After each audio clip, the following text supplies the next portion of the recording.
Hello বন্ধুরা, প্রত্যেক বন্ধুকে জানাই নতুন বছরের প্রীতি ও শুভেচ্ছা। তো বন্ধুরা, নতুন বছরে আবার একটা ধাঁধা নিয়ে চলে এলাম তোমাদের সামনে। আর ধাঁধার উত্তর দেওয়ার জন্য দেখো কে রয়েছে। এই দেখো দীপ সরকার রয়েছে আর সমজিৎ আসছে। সমজিৎ আসো।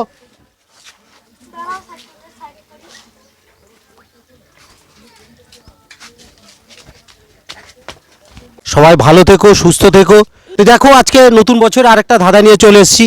ধাঁধার উত্তর দেওয়ার জন্য দেখো কে রয়েছে। দীপ সরকার আর হচ্ছে দীপ সরকার আর সমজিৎ। তো সমজিৎ, বন্ধুদের নতুন বছরের শুভেচ্ছা জানিয়ে দাও। Happy new year. বলো। Happy new year. তো তোমাদের জন্য আরেকটা ধাঁধা নিয়ে এসেছি। তো বন্ধুরা দেখতে থাকো পারে কিনা, আর যদি না পারে তোমরা কমেন্টে লিখবে। নতুন বছরের 2025 সালের এইটা হচ্ছে আমাদের প্রথম ভিডিও, ধাঁধার ভিডিও। আর দেখতে থাকো এরা পারে কিনা। আচ্ছা বলো, একই পরিবারে বাবা মা আর তাদের 3টে ছেলে, প্রত্যেক ছেলের একটি করে বোন আছে, তাহলে পরিবারের সদস্য সংখ্যা কটা, কতজন বলো। বলো কজন? ছজন। কি কি কি কি কি কি কি ছজন। হ্যাঁ বলছি শোনো, একটা পরিবারে বাবা মা, বাবা মা আর 3 ছেলে। 8 জন। 8 কেন 8 জন?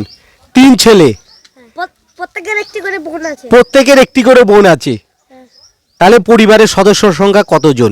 বন্ধুরা, দীপ সরকার বলছে 8 জন। কোন ক্লাসে পড়ো? 1 ক্লাস 1-এ পড়ে। বললো প্রথমে বললো 6 জন, প্রথমে বললো 6 জন, তারপরে বললো 8 জন। 7 জন। 7 জন। আবার বলছি শোনো, একই পরিবারে তাদের বাবা মা আর 3 ছেলে, বুঝি দিচ্ছি দেখো। প্রত্যেক পরিবারে প্রত্যেক ছেলের একটি করে বোন আছে, তাহলে পরিবারের সদস্য সংখ্যা কত? এ দেখো, বাবা মা আর হচ্ছে প্রত্যেক ছেলে একটি করে বোন, একটি মা, তার মানে একটি বোন, তাহলে কতজন হলো? তাহলে 7 জন। 7 জন। তার মানে হচ্ছে বাবা মা 2 জন আর হচ্ছে 3 জন, 5 জন, 7 জন। 7 জন কি করে হয়? 6 তুমি পারবে? 10 জন। হ্যাঁ 10 জন। 10 জন কেন? 6 কতজন বলছে? 6 জন। 7 জন। 6 জনই হবে। 7 জন। দীপ সরকার বলছে 6 জন। বন্ধুরা কতজন হতে পারে? 6 7। আবার বলছি শোনো, একই পরিবারে 6। বাবা মা হ্যাঁ। আর 3 ছেলে, প্রত্যেক ছেলের একটি করে বোন আছে, তাহলে পরিবারের সদস্য সংখ্যা কতজন? প্রত্যেক ছেলের একটি করে বোন আছে। হ্যাঁ, 3 জন আর বাবা মা কজন হলো? 8। না 3 পারবো না আমরা। আসুন ভোলা মাছের চিংড়ি বাজার। হ্যাঁ পারবো না। হ্যাঁ 6 জন। 6 জন।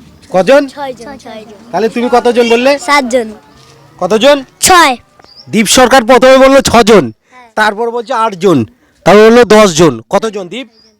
হ্যাঁ কতজন? 6 6 জন। তোমার 6 কেন? কারণ বাবা মা 2 2 আর 3 ছেলে, তারপর হচ্ছে 3 ছেলে 5 হলো, তারপর হচ্ছে একটি করে বোন আছে, মানে একটি বোন। হ্যাঁ ওই জন্য 6 জন। তো বন্ধুরা, বছরের প্রথম দিন ধাঁধা ধরেছিলাম, ধাঁধার সঠিক উত্তর দিয়েছে, প্রথম বলেছে দীপ সরকার 6 জন, 6 আমি বলেছি। তারপরে সমজিৎ। তো ধাঁধার উত্তরটা সঠিক দিয়েছে। তো ভিডিওটা ভালো লাগলে লাইক, কমেন্ট, শেয়ার আর আমার চ্যানেলটাকে সাবস্ক্রাইব করে দেবে বন্ধুরা।